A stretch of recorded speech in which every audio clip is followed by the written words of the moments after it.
Okay, hello po sa ating lahat. Hello, Sir John. Hello. How's your weekend? Kasama ka ba sa mga mahabang nagbakasyon?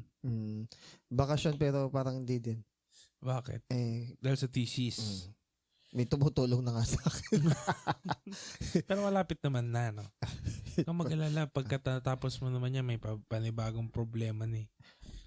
Required akong yariin ng gamamayang hating gabi. Ay, hindi. Pagpupuyatan Chapter mo pa 1. pala. Ah. Chapter 1 ng thesis mo. Mm. Pero ka ng ano? Yung thesis ba, sir, sa doctoral, halos parehas lang ng format sa mga yung thesis na alam ko. Oo, Diba? naka-IMRAD lang ngayon. Pinagsama na yung chapter 1 and 2. Hmm. So, sa 4 na chapter na lang. Di ba controversial yung yung title ng thesis mo? Pwede mo ba sa kanila i-share? O controversial? Hindi ko na naisip na relevant yung topic ko kasi sobrang layo dun sa topic natin. So, doesn't matter. Mahaba po kasi yung paliwanagan kapag. Pero tungkol pa rin sa Ha? sa computer. Hindi, sa school. School. Pwede. Paano yun? Kahit hindi hindi related. Di ba doctorate ka ng Hindi, school yung yung schools, setting. yung scope. Okay. So, ano bang naging topic natin last week, Sir John? Tungkol sa carnal. Mga carnal na Christian. Magkaroon nga tayo ng konting pagsasariwa. Yun eh. Ano ba yung mga carnal na Kristiyano? According dun sa 3 category na banggit noon, yung natural man is yung mga tao na hindi nila alam yung mga, o hindi nila naiintindihan or wala silang kakayahan na maunawaan yung mga spiritual na bagay. Ano sila immature? Ganun? Hindi, makamundo siya at makasalanan. Wala sila sa faith. Kaya sila natural Pero immature man. Pwede mo tawagin immature Christians. Ganun. Hindi, natural nga. Natural sila. Okay. Natural. Tapos yung pangalawa is spiritual. Sila yung mga nakakaalam, nakikinig at nag-o-obey dun sa word ni sabihin God. yung natural, sila yung mga hindi Christian. Ganon. Okay. Yung spiritual, Sila yung mga Christian talaga. yung na-born again. Nagkakaroon lang ng confusion because dun sa pangatlo, yung mga carnal na tao.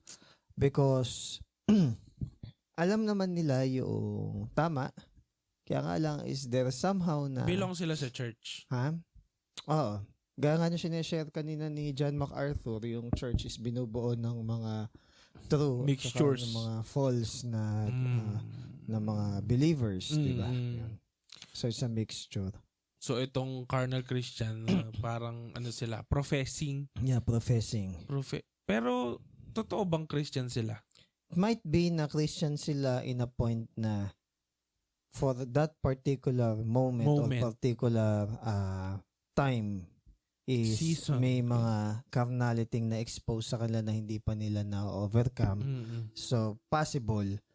Pero yung acknowledge mo na may ganun ka tapos wala man lang burden sa puso mo na mag-repent, talikuran yung bagay na yon, wala man lang kahihiyan na nagagawa mo yung sin na yon, doubtful kung in the first place is Christian ka ba talaga. Ibig sabihin, sir, yung Christian pwede siyang makaranas ng pagiging karnal pero hindi siya maring manatili. Yes. Na gano'n ang estado niya. Dapat mag-grow siya. Ganun. At saka hindi yun excuse, kundi provision sa mga mature na unawain pa yung kanilang mga brethren na may mga immaturity pa pero sa part ng mga tao na yon na immature, hindi yun excuse na Christian unawain din. niyo ako. Yun ang Christian. Hindi ganun. Unawain niyo ako, iba-iba kasi tayo ng maturity eh. Iba kasi tayo ng timing, may mga ganun. Oo nga, madalas nila yun Pero kadalasan, kung i-judge ko lang, yun na may segment natin. Ang take ko doon is, ang magiging acid test lang kasi niyan is yung word ni God tsaka yung puso natin eh. Kung sinasabi mo na, hindi, may timing yan eh.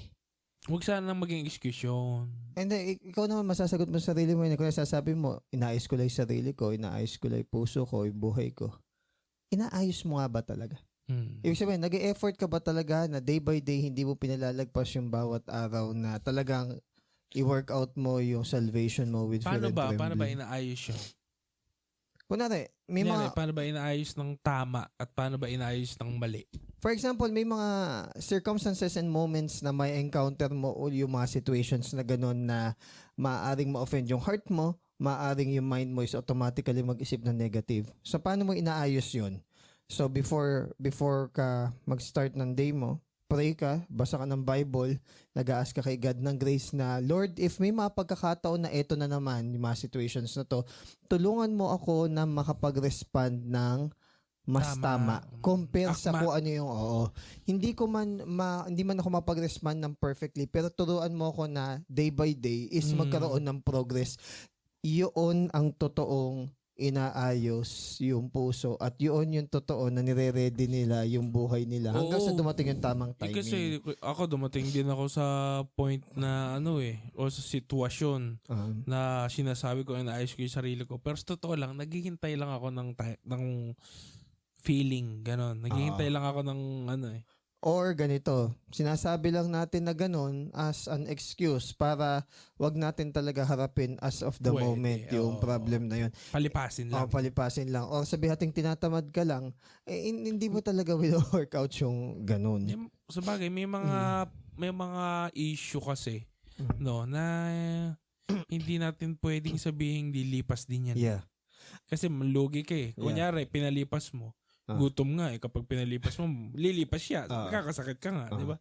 Hindi mo natugunan yung tamang solusyon. Yes. I am not against na may mga timing. I am not against na mas kumakalma yung tao. I am not against na humuhupa yung emosyon. I am not against yung mga ganun na linyahan. May pinagdadaanan niya. Provided na kapag sinabi mong inaayos mo yung sarili mo o inaayos mo yung buhay mo o wino-workout mo yung salvation mo with fear and trembling, talagang wino-workout mo. Hindi siya parang sinabi mo lang na kasi ganito Talaga nga ba? Linya na. Kasi we can say the right words eh. Yeah, we can have the right argument. Pero doesn't lead you anywhere closer dun sa word ni God. Okay. Ito sir, maganda itong topic natin na ito kasi ito na yung tinatawag natin, sinasabi mo nga kanina, acid test eh. Okay. Merong merong pag-testing talaga sa atin lalo na sa eternity. Okay. No. So, bahala na kung ano ita-title natin. Depende sa kung ano pinakamainit na phrase. Sige. Sa GIS. Hanggang 15. Okay. Dahil sa kagandahang loob ng Diyos sa akin, nilagay ko ang pundasyon gaya ng ginagawa ng expert na karpintero. At may ibang nagtatayo ng building sa pundasyon na yon. Pero dapat maingat ang bawat nagtatayo. Okay. Kasi wala nang ibang pundasyon na pwedeng ilagay except sa nailagay na ng Diyos. At si Jesucristo yon. May ibang magtatayo sa pundasyon at gagamit ng gold, silver o mga mamahaling bato. Excuse me? Yung iba naman gagamit ng kahoy, damo, o kaya dayami. Pagdating ng araw ni Kristo, itetest ang quality ng trabaho ng bawat isa. Kasi sa araw na yon, isasalang sa apoy ang ginawa ng bawat tao at doon makikita ang quality ng trabaho niya. Yun yung sabi ko, sir, na may pagsusulit nga sa dulo. No? Okay. Pag nakasurvive sa apoy ang tinayo sa pundasyon, tatanggap ng reward ang nagtayo. Pero pag nasunog yung ginawa niya, mawawala yun sa kanya. Well, maliligtas yung nagtayo pero halos nakatakas lang siya sa apoy. Okay. Una dyan is, yung tayo is makapaglingkod dun sa ubasan o dun sa gusali o sa building ng Diyos. Parang building daw sa field. Yun ay mga privilege lamang. Tama. Privilege ay pribilehiyo na iginrant sa atin by grace. By grace, kumbaga, hindi tayo ginawang workers ni God sa kanyang ubasan kasi magaling tayo. Hindi tayo ginawang workers ni God sa kanyang kingdom kasi matalino tayo or masipag tayo o malawak yung ating connection or asset. So, yung walang requirements na parang pumasok ka, parang gano'n. Actually, wala namang worthy sa atin. Kumbaga, kaya lang tayo... Yung sin lang yung ambag natin, Actually, kaya Oo. lang naman nagkaroon ng ganon is kung meron man tayo inambag, yung kasalanan natin kung bakit na necessitate na Sa bagay, isa sa ipako si mga Christ sa parable cross. ni Jesus Um, tungkol nga dito sa ubasan, mm. may mga tao naman na walang mga ginagawa talaga. Ah, Tapos tinawag lang, di ba? Ah. Parang gano'n. so, So, hindi na nila dineserve. yeah. So, tayo naman, huwag tayo magiging mayabang kung nauna o huli tayo na nakakilala sa Diyos tapos nagsaserve tayo sa kingdom niya. Huwag mayabang yung nauna dun sa nahuhuli. Ito namang nahuhuli. Huwag naman. Pwede rin naman wag mayabang yung nahuli. Sa nauna, pwede. Kasi pwede din mabaliktad yun. So, Lalo kumbaga, sa panahon ngayon. maging humble tayo kasi walang Regardless. walang worthy na bagay sa atin kung bakit tayo is nagsaserve. Lahat ng ito is because of sa mercy and grace lamang ni. Bakit ba yumayabang Bigyan. yung mga nauuna? Kala nila, dineserve nila yung Sa katagalan. dahil matagal na sila. So, Sa nagkakaroon bagay, ng din nga pride. dun sa parable, ano? Mm. Di ba may mga nauna nung nung umaga pa lang nagtrabaho na. Yes. Tapos yung mga iba alas 4 pahapon na sa trabaho pero same wage. Yun nga yung tatawag seniority mentality porket sila yung nauna. Hindi naman ganon. Ibig sa Bible nga, merong nauuna na mahuhulit na mauuna. Oo nga pala, no? Oo diba? nga, no? May ganun nga pala. So, kumbaga, hindi siya ganon. Ang ganda nun, na-remind ako dun. So, Nauuna. so ibig sabihin, ang pinaka-foundation ng lahat ay isa lang, which is si Christ. Ibig sabihin, yung pundasyon ng ating ministry, ng church, na ginagawa natin, lahat, ang reason nun is si Christ. So, ang measure ng lahat ng bagay, motivation dapat ng lahat ng bagay, at saka purpose ng lahat ng bagay, and power and direction ng lahat ng bagay ay mula at patungo kay Christ. Ngayon, Bakit? May naiiba ba yan? syempre, may mga tao na may mga ulterior motive. Doon pa lang, alam mo nang sira na yung, sira na agad yung tinatayo mo kasi hindi siya nakatuntong doon sa bato. Madami Hindi ngayon madami ngayong sa Facebook yung tinitira yung G12. Meron ba kayo nakitang ganun? Pansin niyo? May mga preaching naman kasi na kahit nung ako nakapakinig, Off talaga. mali naman kasi talaga. Okay? Minsan hindi na nga biblical corporation ang way ng pag-preach Ngayon may mga tao naman nagsasabi na na parang wag niyong husgahan. Dapat ba ganon? Or kunyari meron tayong nakitang mali sa isang simbahan o practice. Dapat ba manahimik tayo o dapat nating isiwalat? Okay, start tayo doon sa part na kunwari may preaching sila na taliwas doon sa tinuturo Pwede natin ng Biblia. Command yun sa Bible na i-test every spirit. Okay. Even yung Bible, nagbigay ng judgment doon. If meron isa sa inyo, kahit anghel pa na nagtuturo ng ibang ebanghelyo bukod sa itinuturo namin, sumpain sila. Nung kunwari, kinokorek ba natin yung simbahan na narinig natin na ganun? Meron ba tayong sinabing, sumpain kayo? Wala naman, di ba? Pero sinasabi natin na, minsan nga patanong pa ito, paano ba yun? Ano ba talaga yun? Ano ba yun? Minsan nasasabi natin, parang hindi po ata ganyan ang turo ng Biblia. Magalang pa, Polite diba? Pero sa Bible, ang sinasabi doon, sumpain. Pero harsh na yan. harsh naman talaga yung Bible. Pero harsh na yung hindi po ba? Pero sa panahon natin ngayon, harsh na yun. Oo. Nakakalimutan ata minsan kasi ng mga tao na sa Old Testament, kapag ikaw ay nagbabahagi ng isang propesiya o nasalita ng Diyos kuno na hindi naman talaga nakalagay sa Biblia, nakalimutan ata nila na ang parusa sa ganun ay pinagbababato ng bato hanggang mamatay. Sa dami Ganun kabigat ng Old Testament, sa dami na nagbabahagi ng salita ng Diyos ngayon na hindi naman talaga nakatuon at nakasentro at talagang nagmula sa katotohanan, meron ba na bato ng bato hanggang mamatay? Wala. Kaya wala ng takot sa mga tao ngayon na magbahagi ng salita ng Diyos for personal reason and purposes. Kahit mali na, kahit na sabihin natin na ligaw-ligaw na yung sinasabi. Natutwist kahit na-twist na. Why? Because yung iba ding mga tao na nakikinig, hindi rin naman tinetest yung mga sila rin mismo. Yung spirit ng pag-share. May rin sila. Responsibilidad din sila. Hindi rin sila inosente. Yes. And command yun sa Bible. May responsibilidad silang dapat na ginawa. And command yun sa Bible that we test every spirit. Yun. Kasi at the end of the day, hindi naman sasabihin ng Diyos na, ay, napasama ka sa maling simbahan, kawawa ka, biktima ka lang. Hindi Wala pwede namang rin yun. ganun di ba? Kasi nagbigay din ng parameters din di ba? Paano natin malalaman kung yung simbahan ba na yun ay sa Diyos o hindi. Ano pa? Yung discipline sa loob ng church. Di ba? Sinabi na i-judge righteously yung sa loob, di ba? Didn't we know that tayo din isuhusgahan natin yung mga anghel.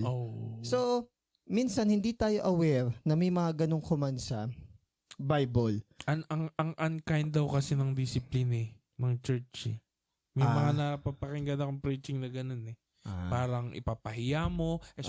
Iba daw ang setting dati, home church yon. Kaya kapag sinabi mo talaga sa harapan, okay lang dahil magkakapamilya kayo.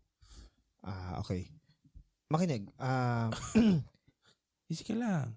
Yung wala daw discipline na pleasant at the time. Sabihin kahit ano. Home.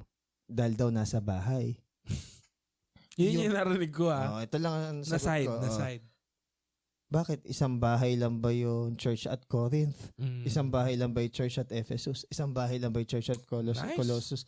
Yes, nag-start sa mga bahay-bahay. Yes. May home church, pero kung i-generalize natin na lahat bahay-bahay, and even kahit bahay-bahay pa, siguro may karapatan naman na mag-set ng disiplina. Nakalagay pa nga sa Proverbs, di ba? Na pag ititrain ay i-discipline mo yung child mo, gumamit ka na rod of discipline. Hindi naman niya ikamamatay yun Oo. Punta tayo sa mga specific na ano. Ano ba yung mga kadisiplina sa simbahan? Napag-usapan natin sa meeting to pero ilabas na natin sa mga iba. Kunyari late. Di ba doon nagsimula yung meeting natin? Okay, paano kapag late? Madalas yung habitual na late mas mainam muna is yung nag-i-implement sinasabuhay niya yung pagiging hindi late. Yun yung unang dapat na isa pamuhay. Kasi ang hirap naman na magko-correct ka na ibang tao, ikaw din naman is hindi mo nagagawa. Kaya sabi doon is do not judge or you too will be judged with what yardstick na ginamit mo, yun din yung gagamitin sa'yo. Di masarap ni Jelly yung... Kaya nga nung one time, kapag kunwari, ginajudge mo ibang tao na kaya nagkakaganyan niya kasi hindi nagsasubmit. Kaya nagre-rebel kasi yan kaya nagkakasala. Kaya namatayan. Kaya namatayan, kaya nagkakasakit. Tanong, nung siya naman ang nagkasakit, hindi, lang ako parang sinusubok lang yung faith ko. Hindi Kung ano yung ginamit mo na measurement sa ibang tao, yun din ang gagamitin sa'yo. Buti na lang si Tomas hindi late lagi. Maaga. Kaya ang point doon is, nung sinabi mo na, kaya siya nagkasakit o namatayan o nadisgrasya kasi disobedient siya, ano ang ginamit mo na parameters or sukatan para masabi mo yun? Na-judge mo ba siya righteously? O na-judge mo siya because feeling mo lang hindi nagsasubmit sa'yo? O yun.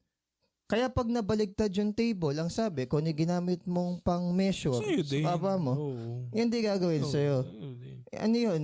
Kasi para anong nangyayari dito ay parang mga bata, Yung, kunwari, napipikon ka, babatoy mo ng bato yung kalaro mo, tapos nung gaganti na, magsusumbong ka na, tayo, nababato. So parang ganun yun na yan. Parang bata na nauna kang bumato ng bato, tapos nang babatuhin ka rin, nagsusumbong ka. In the first place, ikaw naman na nagsimula. Yung namrobok ka. Ikaw naman nagsimula. So, yun yung mga sinasabi na, yun yung mga part na do not judge or you too will be judged. Kasi, baka hindi mo napapansin na may malaking troso sa harapan mo. Ikaw pa yung nangunguna na Pero sa mga area na i-judge natin righteously, halimbawa yung sa discipline sa church, yung sa testing every spirit, talagang kailangan mo i-judge yung ganung bagay. So may balance Kumbaga tinatanong ko lang, sir, yung mga specifics na ano ba yung mga kadisiplina? Siguro yung pagiging late is more on reminder. Okay, reminder. Kumbaga, pag magko-correct naman... Kasi may mga iba, di ba, pinagsasaran dati ng pintuan kapag late. May ganun, di ba? Dati sa... Actually, kunwari, before sa ganon. church. Hindi rin naman ako ma-offend kasi right ng church gawin yun. Right yun ang church. Oo. Kasi kapag sa work, di ba, nakakaltasan ka pa eh. Oo. Ano ikakaltas sa'yo? Minus ligtas points. Wala namang ganun sa Christianity. So, Pero rudeness, no? Pag late talaga, habitual. actually, nung binabasa ko yung God questions, yung pagiging late sa usapan is, halimbawa, yun nga, parang aalis na kayo, ikaw na lang hinihintay. So, 30 minutes, 1 hour nang na-delay.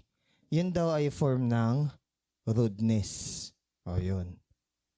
Di ba nga sabi ko nga na... And love is not rude. Oo. Di ba nakausap ko yung isa nating sister na pag-absent yata ng 3 consecutive sa church nila before. DDA, disciplinary action. Yung mga ganun. Tsaka yung reminder din na pag yung boss mo na masungit, minsan nagmumura pa, pinagagalitan tayo, tatanggap pa natin. Pag sa bahay, sabi natin hindi Christian yung dahil nanay mo o tatay mo, pinagpapasensya mo, tinatanggap mo lang. Pero bakit kunwari yung church, hindi naman nagmumura? Hindi naman sabihin natin na unreasonable, kundi biblical naman yung way ng pagkokorek. Pero dahil nakokorek tayo, na-offend tayo, sabihin natin unloving. Bakit ang ganon? Bakit ganon? Bakit pag sa work or sa bahay, parang ang lawak ng tolerance natin. Pero pagdating sa church na hindi mo naman dapat i-tolerate, kundi ikaw nga ang tinotolerate sa mali mo. Baka mali ng kahulugan yung church. Minsan kasi ako dumating ako sa point na parang problema na nga sa workplace, problema na nga sa family. Dito sa church kailangan pahinga. Okay. Parang ganun eh. So parang kailangan dito, lang ako, feel good lang ako dito. This is my relaxed time.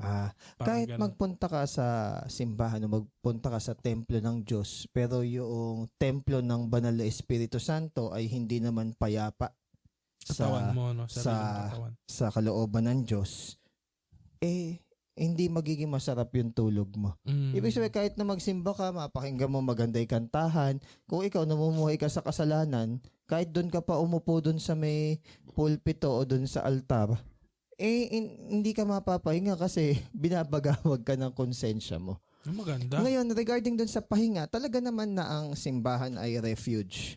Okay, kanlungan ng mga tao na nawawala, naliligaw o sabihating pagod sa buhay. As long as sila is meek and humble in heart. Pero kunwari, ikaw pa yung proud, ikaw pa yung mayabang, ikaw pa yung laging galit, tas pagdating sa church, magde-demand ka ng kapahingahan. Parang hindi siya... Wala sa lugar ka. Oo, wala yun sa lugar. Meron dito sa sinabi na may mga iba daw tao na nagtatayo ng pundasyon gamit yung gold, silver, mamahaling bato. Yung iba naman daw kahoy, damo, kaya dayami. Anong significance ng mga? Medyo mahaba to, no? Sige lang. Okay lang. Actually, dapat tayong 30 minutes. Actually, dalawang uri lang kasi yan. Ang dalawang category niyan is yung gold, silver, and precious stone o yung ginto, pilak at saka mga mamahaling bato. Oy, medyo yan. Medyo may halaga yan. Hindi medyo may halaga. Sila talaga yung may halaga. Yun. Normally, saan ba makikita yung ginto, pilak at saka mamahaling bato? Diba sa ilalim ng lupa? Luhukay yan. So, sabihin, ito yung mga genuine na bagay na ginagawa natin na halos walang ibang taong nakakakita. Dahil ito ay nakabaon sa ilalim ng lupa. So parang ganun din yung genuineness ng mga bagay na kalugod-lugod sa Diyos na kapuri-puri sa Kanya. Normally, di man ito nakikita ng ibang tao. Yung sincerity ng puso, yung humility ng puso, yung pagiging obedient sa Diyos, yung pagiging loving sa Diyos at sa Kanyang kapwa, yung pagiging repentant, yung pagiging merciful. Hindi naman siya, yes. Hindi pinagyayabang at pinag-aangas yan. Hindi naman tinotrompeta yan eh. Oo. Pero yun yung mahalaga. Pero hindi ka nakikita dahil nga nakabaon sa ilalim ng lupa. Pero yung wood, hay, obscure. Pero yung wood, hay, and stubble, normally nasa ibabaw yan ng lupa. Diba? Madali Yan yung- makita. Ito yan yung yung mga madaling kitang-kita. makita. Yung Oo. mga normal. At hindi lang sa madaling makita, they are very abundant. Napakadami. Madami Diba? sila. Kasi yung gold, silver, and precious stone, bihira na nga lang makita. Tapos, pag Konti nakakita ka, konti pa. Pero mabigat siya, ha? May value. May yun value. kapag ano. Wood, hay, and stubble, halos wala. Pero they are above the ground. Ngayon, ang nakakatawa dito, pag parehos mo silang sinalang sa apoy, yung gold, silver, and precious stone, malulusaw lang yan, pero Yun pa rin. Yung pa rin yung yung kadalang solid ano. lang is na-liquefy, pero yung pa rin sila. Pag nilamig o titigas ulit, yung pa rin sila. Pero yung wood, hay, and stubble, masusunog talaga hanggang Magiging sa particles of smoke. ala nang matitira. So, ang pinakikitang dalawang kategory ng bagay dito is yung mga ginagamit nating material o yung pamamaraan natin ng paglilingkod sa Diyos. Ano ba kasi ang pinagkaiba ng dalawang kategory na to? Yung gold, silver, and precious stone is according dun sa kalooban ng Diyos. Okay. Yung wood, hay, and stubble, it is according sa pamamaraan ng tao. Pansin mo, Connected pa din ano. yes, Dun pansin, sa wisdom of men. pansin mo rin, hindi naman tinitignan din yung amount ng work eh. Ang tinitignan yung materials na ginamit mo sa pag-build ng foundation. Hindi naman tinanong kung gaano kadaming ginto eh. Hindi naman tinanong kung gaano kadaming silver o precious stone eh. Hindi rin naman tinanong kung gaano kadaming wood, hay, and stubble. Madalas nga, kung sino yung gumagamit ng wood, hay, and stubble, yun yung mas madami eh. Di ba? Yung gold, silver, and precious stone, yun yung yung hindi gano'n nakikita eh. Kasi nga, dahil nga gold, silver, and precious stone yun, hindi siya visible sa mata ng tao. Yung wood, hay, and stubble, ito yung sa tingin natin commendable sa mata ng tao. Pansinin ano. Kaso nga lang, Di ba may verse na yung highly ano yun? what is highly esteemed by men is detestable to God. Yun nga yung problem.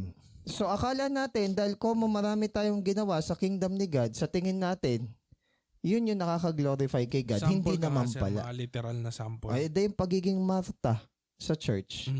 Okay. Maga pa lang, nandun ka na sa church, naglinis ka, yun sa pagdidikit ng stage. Every month na lang, pinapalitan yung design ng stage. I am not against that. Pero kung ang nagiging focus na lang ng church is event, instead of focusing dun sa Ngayon, kung hindi naman nasasakripisyo talaga yung yung spiritual life, they could. Kung hindi ganun kaabale. Oo.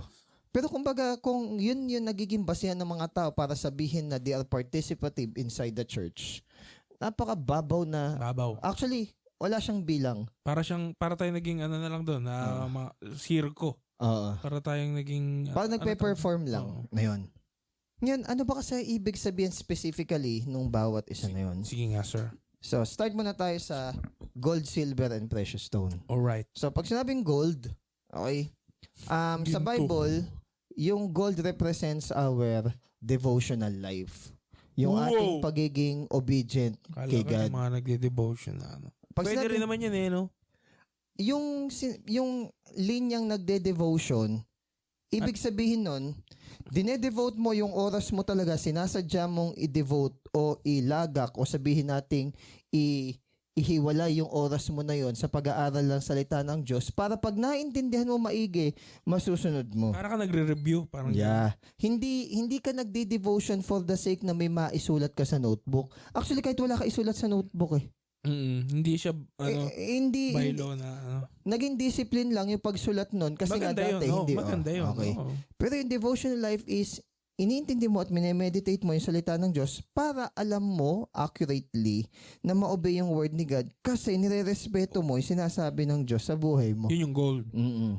So Pure that is your devotion. devotional life, yung iyong obedience or pagsunod sa kalooban ng Pag inilay-nilay Diyos. mo sa word ni God. Yung Hindi kasi po pwedeng mahal mo lang si God ng ano eh. Hindi ka nagbabasa ng Bible. yeah. Labo yun eh. Oh, kasi if you love me, you will obey my commands. Eh, sinabing ganon na kung mahal mo si God at na-obey mo yung commands niya, dapat alam mo rin yung command niya. Oh, word eh. Okay. Number 2, silver. Sabi sa Proverbs is yung speech or words ng righteous ay like choiced silver. So, pag sinabing silver, it is our confessional life. Wow. Pag sinabing confessional life, paano ba tayo magsalita? Ano ba ang pananalita natin? Ang lumalabas ba sa bibig di ba silver natin ang is... binabayad sa mga confession booth nung araw? Sa temple. Ala lang, sige lang. Hindi, ang binabayad sa temple Temple tax. nung araw ay temple tax. Akala ko may bayad yun sa confession booth nun eh. Ipipilit mo pa maging relevant. Hindi. Kaya nga ipinapalit nila yung pera no, kaya kami money changer. Di ba si ano din, si Judas? 30 naman? pieces of silver. Oo. So, sa Proverbs, ang speech daw ng righteous man ay like choiced silver. So, pag sinabing confessional life, meron kasing warning sa Bible na lahat daw ng salita na lumabas sa ating bibig is isusulit natin sa harap ng Diyos, mabuti man o hindi. So, ibig sabihin, ano ba ang lumalabas sa bibig natin? Ito ba ay papuri sa Diyos? Ito ba ay encouragement or correction? Or rebuke sa kasalanan? Or training for lahat ng forms ng righteousness? O ang lumalabas sa bibig natin is chismis, paninira ng ibang Reklamo. tao, slander, libel, lahat yan. Okay? Reklamo, lahat ng mga rants sa buhay. Actually, nakaka-drain yun. Yung nagrarant? Nakaka-drain yung lagi nilang puro rants o reklamo sa buhay yung nakikita mo o naririnig mo. Nakaka-drain yun.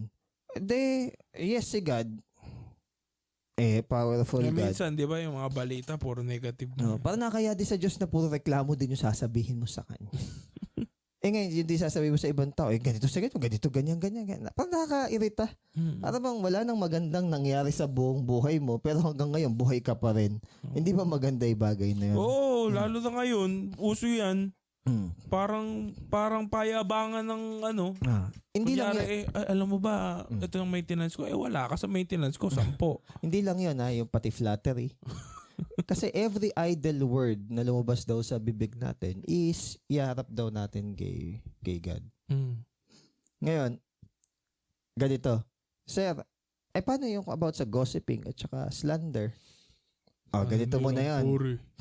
Gossiping is, or malicious gossiping or diabolos is like the devil or the devil itself. Diabolos. Ibig sabihin, nagsasalita tayo ng hindi tama sa ibang tao, whether dagdag or bawas. Anything na makaka-tarnish or malicious yung intention natin, ba't natin sinasabi yung bagay na yon. Pero kunwari, may sasabihin ka sa ibang tao, tapos, oy, wag nyo tong ichichismis ha. In the first place, yung sinasabi mo na yon mali na rin. Kahit sabi ate, hindi ako nang gossip, basta ito sa atin lang to mali na rin yun. Kasi hindi naman present yung taong pinag-uusapan nyo eh.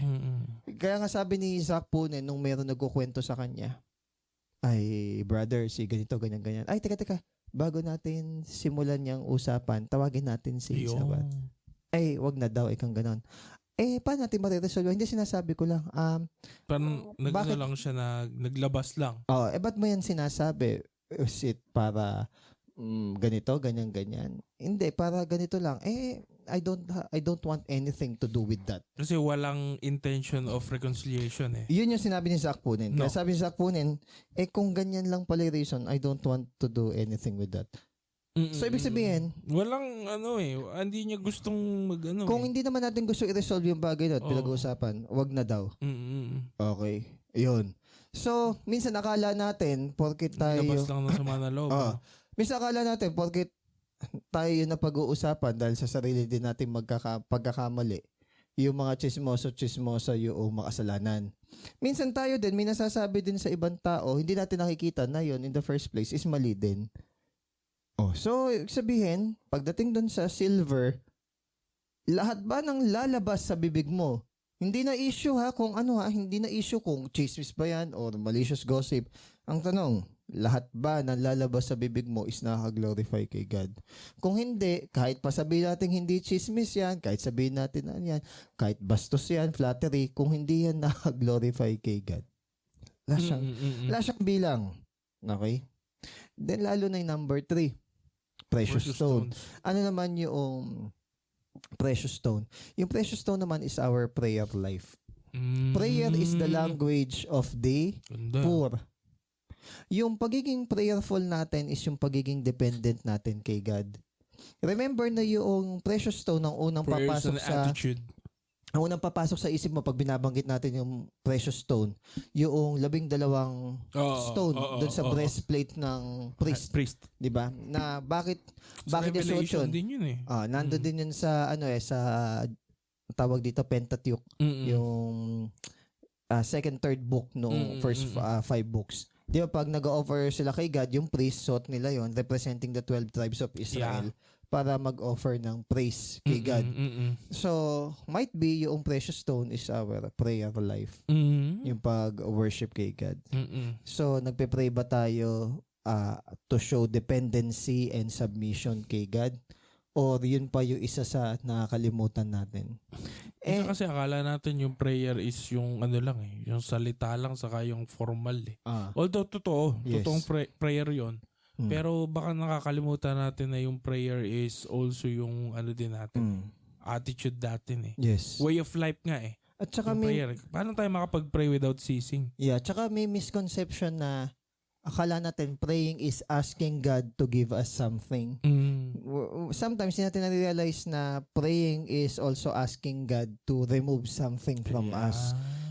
So, Nice. minsan nakakalimutan natin na magpasalamat din even sa mga bagay na hindi binigay ng Diyos. Na kung binigay pala ng Diyos yung bagay na yon, lalo kang na-busy, lalo nasira yung buhay mo. Kaso may tao kasi matigas yung ulo eh. Ipipilit. Yung wala sa kanya. Yung pipilit niya, yung wala sa kanya, tapos kunwari, na binigay ni God, ay wow, blessing. Wala namang masama maging thankful kay Lord, dun sa bagay na yon. Kaya nga lang, you have to accept the fact na, hindi, kaya yung binigay ni Lord, because in-insist mo. Pero kung ano man yung consequences noong bagay na hindi naman dapat kalooban ni Lord at nakuha mo, kakailangan mong tanggapin yung consequence ng mga bagay na yun. So yun yung tatlo, gold, silver, and precious stone. Isa-isayin natin. Number 1 is yung devotional life. Yung ating pagiging obedient kay God. Number 2 is yung confessional life. Yung saan natin ginagamit yung ating pananalita. And number 3 is yung ating prayer life. Pagiging dependent kay God. Alright. Ngayon doon tayo sa kabilang banda. Yeah. Na kahit gaano pa karami, walang bilang. Sige nga. Doon muna tayo sa wood. Yung wood represents protection, earthly protection, earthly security, earthly na sandigan, earthly refuge. Ano yan? Yung, kunwari, mga kaibigan ka, meron kang bahay, meron kang insurance, meron kang barkada, meron kang connection. Pamilya. Meron kang ministry. Okay, pwede rin. Those are just wood. Okay. Diba? Kaya iba pansin mo, mayabang. Muna, merong kasali sa prat o merong kasali sa organization. Napakayabang. Nanggagaslight pa. Tropa ko si Boji Manotok.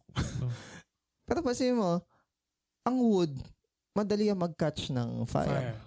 So, pag tinanggal na sa'yo yung bagay na yon, ano ka na? Sino ka na? Sino ka? So, yung wood represents our false security and protection. Nice. Aanayin yung bahay. Nice. So, Christian ako kasi nagsiserve ako sa ganitong ministry kasi ganito na yung ginawa ko. Yung mga physical na nakikita na ako kasi nag-design yan eh. Ay, ako'y gumawa ng PowerPoint presentation. Ay, ako nag-invite yan eh. So, those are false ako nag-win dyan. Ako nagpakahirap dyan eh. Security. And ang tawag dito, affiliation and association. Yun yung wood. Pwede natin ipag-angas, ano? Hay. Ano naman yung hay? Ano ba hay? Yung dayami. Dayami na ba yan? It is for consumption. For consumption. Oo nga, damo o kaya dayami, tama. Consumption. Pagkain, entertainment, yun yung hay. So, kunwari. Dayami, walang laman. Ay, dami laman yung ref namin. Diba? Ay, daming tubig na may laman. background music pa yung church namin pag nagpapa-altar call. Oo. Diba, ganun ba na ala naman? Church namin may pa Lemon Square. Yung pool namin, ganda nung pag magpapabaptize. Di nila alam. Yun yung hay. Anything for personal consumption and entertainment. Okay. Ang tawag doon ay Hay. hay. Ano yung Baka kaya stubble? hey, ano? Ano na may stubble? Yung stubble is yung pinangahalo sa flooring pang insulate ng init. Pero normally tinatapak-tapakan yun. Hindi nga yun good na ipampakain kahit sa hayop eh. So yun yung stubble. Parang darak. Pa insulator na para may halong dumi, putik, ganyan. Baka parang kanina yung papanood natin. So pag sinabi naman natin na stubble, ang nire-represent niya is hobbies, pleasure, yung mga skills natin na Talent mo, ganun. na hindi naman natin talaga ino-offer kay Lord, kundi iniyayabang lang natin sa kapwa nating brethren. Ang tawag doon ay stubble. Ngayon, ulitin ko hindi kina-question dito yung dami ng gold, silver, and precious stone. Hindi rin kina-question yung wood, hay, and stubble. Kapag invest doon. No. Ang sinasabi lang is anong materyales yung ginagamit mo sa paglilingkod sa Diyos. Yung. So kung ang investment mo ay doon sa wood, hay, and stubble, pag dinaan daw yan sa apoy, masusunog. Ang Kaya nga sabi ko, kumbaga, oo, maganda yan sa music team, maganda na mag-practice tayo, maganda yung tono, pero hindi yun yung hindi yun yung big deal. Oo. May worth yung mga bagay na yun sa buhay na to. For our convenience, for pleasure, ganyan. Pero wala naman talaga siyang worth sa kingdom ni God. Ang masakit, kunwari, nag-invest tayo dun sa wood, hay, and stubble, at the end of our life, nasunog lahat yun. Ang masakit sasabihin mo, para saan pa na sayang na nag-invest ako sa lahat ng bagay na to. Di ba, parang what did I live my life for para sa mga bagay na to. Yun. At ang maganda naman dito, mayaman ka o mahirap, pwede ka naman mag-invest dun sa gold, silver, and precious stone eh. Hindi kailangan ng pera dun. Hindi literal kailangan effort. Kailangan mo lang ng humility and acknowledgement na si God is Lord and Savior. Kahit mahirap ka, mayaman ka, Regardless ng economic status. Same yung playing field. Pero yung sa wood, hay, and stubble, minsan, mayaman, yun talaga yung may access na makabili ng ganung bagay. Minsan, hindi actually, marami ngayon sa mga tao, doon sila nagkakarera sa wood, hay, stubble. Yeah. Ngayon, may sabi, yun ang nila ng success. ngayon, may sabi pa dito, at sa takdang panahon, madedeclare kung alin ba yung tamang materyales. Okay. Kung yung buhay mo ba is nabuhay doon sa unang materyales o doon sa pangalawa. Ano yung tamang panahon na yun o ni araw na yun? It's the day of judgment. Doon marireveal lahat. Sabi, dadaan sa apoy. Ano yung sabihin ng dadaan sa apoy? Itatabla na or gagamitin na pang sunog yung mismong standard or salita ng Diyos. Pag tinapat ba yung pamumuhay mo dun sa salita ng Diyos, nag-akma ba na nag-invest ka dito sa materialis na to or hindi? Ngayon may magsasabi wala nang dyan, kapag dumating yung panahon na to, wala nang invalidate. Wala nang invalidate dyan. Kung sabi kahit mo, sabi mo pa yung background story mo, walang ganun. hindi baka nga pag binanggit mo yung background story mo, lalo ka pa madiin eh. Bakit ganito yung sinapit ko? Hindi ka ba naawa sa akin? Kaya ko lang ito nagawa dahil nung childhood ko. Walang ganun. Even nung shinare natin nung last Sunday, kailangan din dumating sa panahon na hindi na yun ang gagamitin o pwede nating gamitin na dahilan. Natatak ko sa t-shirt mo yan. Actually, dapat wala nang ang dahilan. No excuses. Kumbaga, ating motivation na is mahal natin yung Diyos, period, despite and in spite of all things. Okay, sir. Ngayon, may sinasabi dito na barely save. Meron nga. So, nakatakas lamang siya sa apoy. Ibig sabihin, wala lagi kabuluhan yung suffering and mga investment niya dito sa lupa, pero may faith siya. So, ibig sabihin, in-acknowledge ni God yung genuineness ng faith. Ano ba yung faith? Di ba yung faith ay parang precious stone? Ay, makakatakas talaga yun sa apoy. Meron naman. And yung faith is talaga naman sa loob nag-start yun eh. So, hindi nakikita. So, part naman talaga So, yun. wala, nung sayang, no? Sayang nga lang. Yun nga. Yun na may pinakamasakit Pero alam pa, mo, yung regret pero may mga Kristiyano na masisave naman pala kahit na hindi masyadong magseryoso eh. Okay. Ano basis mo? Eto, eka. Yan. Sige. Itapat nga natin yung pamumuhay mo sa salita ng Diyos. Are you living really in faith? Kumbaga, sinusugal mo eh. No? Second ba yun ng 1 Corinthians 13:5? Examine on yourselves. Second. Baka nga, 2 Corinthians 13:5. Tingnan natin. yung examine yourselves if you are in the faith. Di ba natin alam na si Jesus ay nasa atin unless we fail the test? Kaya nga, itest nyo ang mga sarili nyo at kayo na ang mag-judge kung pinapamuhay nyo nga ang faith nyo. Di nyo ba alam na nasa inyo si Jesus? Pwera na lang kung bagsak talaga kayo sa test. Ito pa nakakatakot. Di ba sabi mo, maliligtas naman, may faith pala eh. Ingat ka. Kasi dun sa 3 slave, even dun sa isa na akala mo na meron ka, aalisin pa yun sa'yo. So careful ka. So kung niyayabang mo na may isa kang faith na makakaligtas, kung hindi kasi dugtong-dugtong yun eh. Confident ka na saved ka, pero yung buhay mo walang evidence na makapagpapatunay na talagang namumuhay ka sa pananampalataya. Ang sabi doon, even yung isa na meron ka, tatanggalin pa sa'yo at ibibigay doon sa isang tao na productive at totoo sa buhay niya, yung kanyang pananampalataya at pagsunod sa Diyos. Yun. So, ang totoong Kristiyano, hindi siya nagsesettle na, hindi basta may faith ako. Hindi ganun. Hindi ganun ang attitude.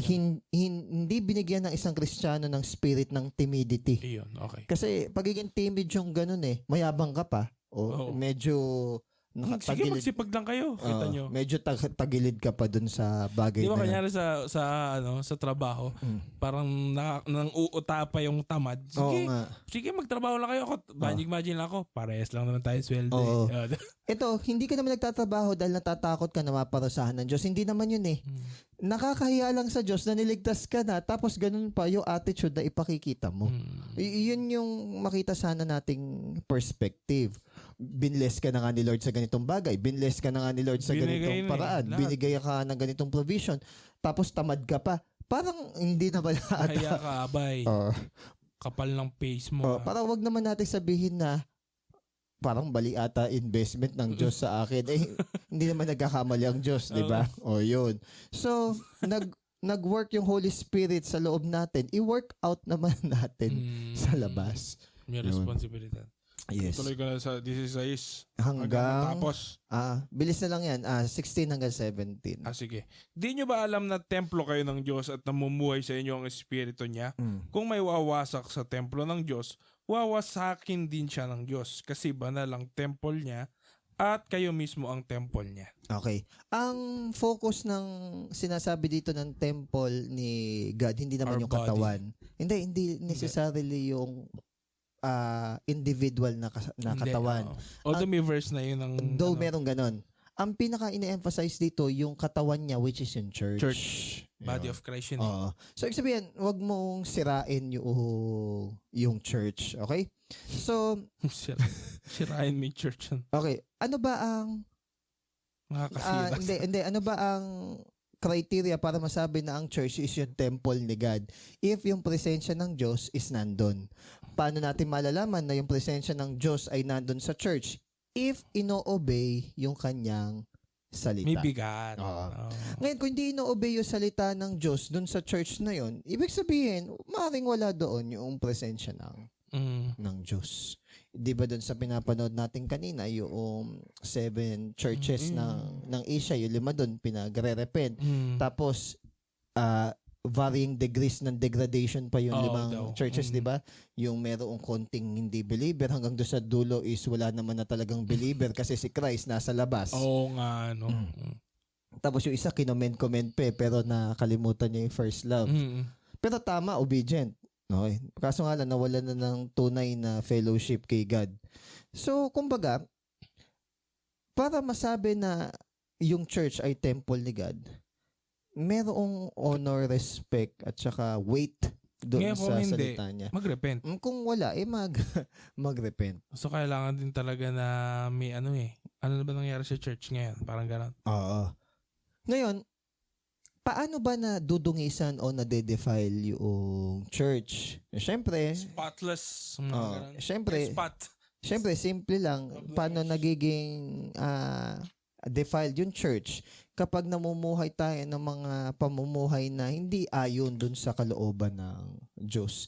Kaya nga 'di ba may tinitiwalag din sa church. Meron talagang inihiwalay, merong hindi muna disiplina. Kasi nga ayaw natin na maapektuhan yung buong church. Kaya nga nasulat din tong Isang tumpok ng kamatis. pag may isang bulok, pwedeng mahawa. Mm. So pansin nyo to, kaya nga naisulat tong Corinth eh. Yeah. Dahil nga, kinokorek yung church. Yung church. Sa Corinto. Okay, next, 18 to 20. Huwag niyong lokohin ang sarili niyo. Kung sa tingin niyo matalino kayo sa standard ng mundong ito, dapat maging bobo muna kayo para masabing matalino talaga kayo. Kasi ang tinuturing na katalinuhan ng mundong ito ay kalokohan sa harap ng Diyos. Sinabi sa scripture, tinatrap ng Diyos ang matatalino gamit ang pagiging tuso nila. Hanggang 8:19 lang. 20. Sinabi pa sa isang scripture, alam ng Panginoon na walang kwenta ang mga iniisip ng matatalino. Tandaan natin na yung... Which is smart shaming ba dito? Hindi. Sineshame ni God yung wisdom ng mga wise. Tandaan natin na makausap dito ni Paul ay mga taga-Corinth, mga Griego to. So, meron silang pagmamahal talaga sa wisdom. Yun nga yung libangan nila, yung mga bagong wisdom and knowledge ng world na to. Open sila, no? However, ang wisdom ng tao, kahit i-multiply mo yan sa 1,000, hindi siya abot sa wisdom ni God. Kasi hindi sila magka-bracket ng category. Okay. Yun yung magandang binabasa natin noong nakaraan na akala kasi ng tao pag minultiply sa infinity yung karunungan ng tao, yun ay wisdom ni God. Hindi nga magka-align. Hindi sila parallel. Oo, hindi sila magkasama sa isang bracket. Kumbaga, parang sinabi mo na ay pag yung ahas sumobrang smooth ng kanyang paggapang, lilipad na siya. Hindi nga siya ibon. O parang ganun. So, si God naman, kahit i-divide mo pa sa infinity yung kanyang karunungan, hindi siya magiging ingot. Okay? Kasi magkahiwalay na bracket yung karunungan ng Diyos at saka yung karunungan ng tao. Ngayon, pag ipipilit pa rin ng tao yung psychology niya, yung feelings niya, yung tingin niya, yung speculations niya sa mga bagay-bagay, good news. There is a way that seems right to a man, but the end is death. Kamatayan ang dulo mo. Yun yung good news kung ipipilit mo pa rin yung wisdom mo. Sa tingin ko po, ganito po Sa tingin ko po, ganito. Para sa akin po, ganito po. Kailan na-save ang isang tao spiritually dahil sa sarili niyang wisdom? Meron ba? Wala. Kaya nga sabi ni God kay Job sige, pakita mo sa akin kung kaya mong iligtas ang iyong sarili sa pamamagitan ng kanan mong kamay. At ako na Diyos is papupurihan kita. Hindi naman kasi kaya ng tao. So ba sinasabi niya, sige, yung all glory and might and peak or pinaka-pinnacle ng pagiging tao mo. Sige, pag sama-samay mo, mag-isip ka ng pinakamalakas na tao, Superman, pinakamarunong na tao, pinakamayamang tao, pinakamagilas na tao, pinakadiskarte tao. parang Shazam. Pag sama-samay mo sa isang tao, sige, ligtas mo yung sarili mo spiritually. Kaya mo? Hindi. So, ibig sabihin, even Hindi yung... even yung pinaka-best or pinaka-pagiging best ng isang tao, wala siya sa kalingkingan nung kayang i-provide ng Diyos. So, anong ibig sabihin nun? Kailangan nating balikan yung sinasabi sa Isaiah. For my ways are higher than your ways and my thoughts are not your thoughts, higher than your thoughts. So, ibig sabihin, kailangan nating mag-submit dun sa wisdom ni God. Okay, hindi sa wisdom ng tao. Kasi baaring baka yun yung wood, hay, and stubble. Yes. Ang hilig pa naman natin mag-accumulate ng ganun. Sa Facebook ngayon, di ba, basta't magka-rhyme na yung salita, is, ang ganda nito, i-share post natin. Hindi naman biblical. And even kahit na kino-quote niya yung Bible, if out of context, madami. Ala din. Madami ngayon. Puro mga parang tayo ngayon Puno ng opinion. Ang mundo ngayon. Tas saan pa galing yung opinion? Sa worldly wisdom lang din naman. Hindi naman rooted sa Bible. So how can we trust that? Sabi sa Psalm chapter Minsan 1. nag-share na lang ako mga joke eh. Para Alam na joke. na lang to eh. Psalm chapter 1, pinagpala daw isang tao na hindi nakikinig sa counsel ng mga ungodly. Psalms 1. So doon pa lang malinaw na ang ating instrument ng pagkakaroon Grabe ka ng naman. wisdom is fear of Ganun God. naman yun na naman ulit yan. Grabe ka naman. Kayo na lang ba dapat laging pakinggan? Hindi naman kami yung Bible. Okay. The fear of the Lord is the beginning of wisdom. Hawak nyo ba ang Bible? Hindi. Kayo lang ba ang... Pwede din naman kaming hindi pakinggan kung wala kaming fear of the Lord. Wala kaming authority over sa kahit sinong tao. Hindi pero namin yung opinion. word ni God is kailangan merong authority sa buhay natin. Next is yung verse 21 to 23. Kaya walang dapat magyabang kung anong kayang gawin ng tao. Nasa inyo na ang lahat. Si Paul, si Apollos, at si Peter. Sa inyo din ang mundo, ang buhay at ang kamatayan. Ang present at ang future. Sa inyo ang lahat ng yan. Kay Kristo kayo at sa Diyos naman si Kristo. Okay. Ano ba ibig sabihin ng nasa inyo lahat ng bagay? Amen yan, pag ganyan. Pag sinabing nasa atin yung lahat ng bagay, as long as tayo is nag-o-obey sa will ng Lord, walang makakahadlang sa atin. Ibig sabihin, hindi natin kailangang mag-worry sa kahit anong mga bagay. Ito ay hindi all these things shall be added unto you ang focus.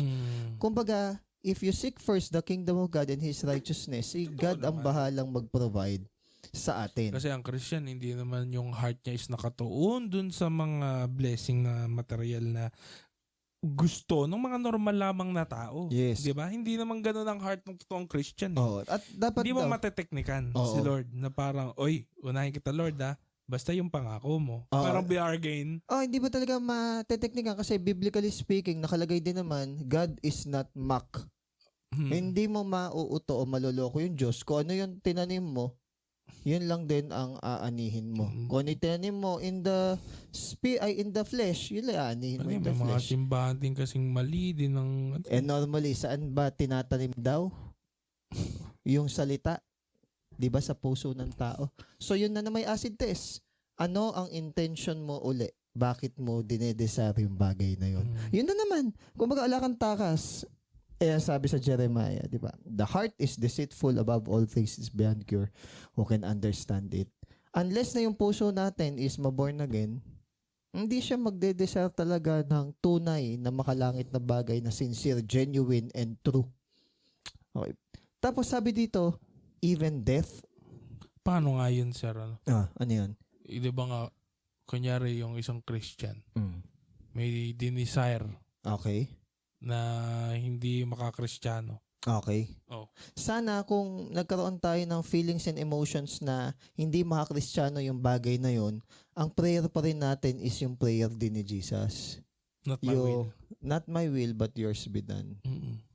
Hindi ba Christian si God si Jesus nung sinabi niya, ba't siya nagde-desire ng mga ganong bagay? Bakit? Sure ka ba na yung dinedesire ni Jesus ay hindi anong bagay? Hindi makalangit na bagay? Makalangit pa rin. However, merong sariling pamamaraan Sinabi ang dito, Diyos. nasa inyo na lahat si Paul, si Apollo, si Peter. Sinabi, ibig sabihin na sa inyo na nga yung mga apostle of the apostles. Actually, the point na nasa iyo yung Christ at si Christ ay may hawak ng buong universe. Ano pa yung hanapin mo? Baka nang excuse eh. Ala ka naman talaga. Actually, even though yung death nasa iyo, hindi tayo slave ng kamatayan. Tayo nga daw, hindi natin master ang kamatayan. Slave pa nga natin yung kamatayan. Kumbaga, death is not something to be feared Where's upon. your sting? Diba?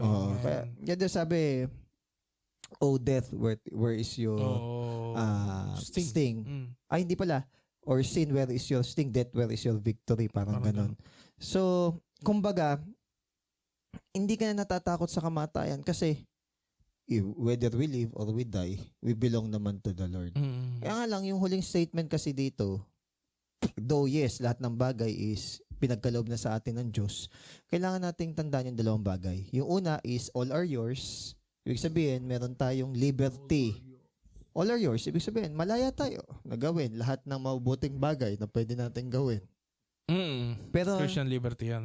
pero yung sinabi na tayo ay pagmamayari ng Panginoon, ibig sabihin, meron tayong responsibilidad na mamuhay bilang mga anak ng Parang Diyos. ano yan everything is permissible. But not everything is Beneficial. beneficial. So mamuhay daw tayo ng tama na ayon sa pinoprofess natin na pananampalataya. Hindi yung ambasihan natin sa lahat ng bagay na pinaniniwala sinasabi natin is yun nararamdaman natin. Pwede sabi ng iba, sabi ng ibang tao. Diba? Hindi ganon. So, ano lang yung pinaka-summary nitong verse na to? Siguraduhin natin na yung Itoon. yung investment natin Yan. sa buhay na ito is ang ginamit mong material is gold, silver, and precious stone. Yung mga bagay na Huwag kang alam mo, magkakamali ng pag-i-invest. huwag kang Parang magkakamali na pag-invest. Pwede title yun, ano? Kasi akala nila tungkol sa investment. Hindi, wag naman tayo clickbait. No? Wala nga eh. Pero, Totoo bang may multo? Dapat pala. Yun yung last year natin na topic. October 31 namin to sinut eh. kung meron ba isa nakakatakot na bagay na malalaman natin, Yeah. is yung... Hindi kasi kung gusto mo lang na nakakatakot hindi yung makakita ka ng multo, Ayan. hindi yung... Kung tawag hindi dito, yung... kundi yung ang tagal mo na nabuhay sa mundong ito, tapos doon mo pa lang sa dulo malalaman na hindi ka pala ligtas. Nakakatakot yung ganun. Sasabihin mo, what did I live my life for? Ang sayang yung buong buhay mo pag ganun.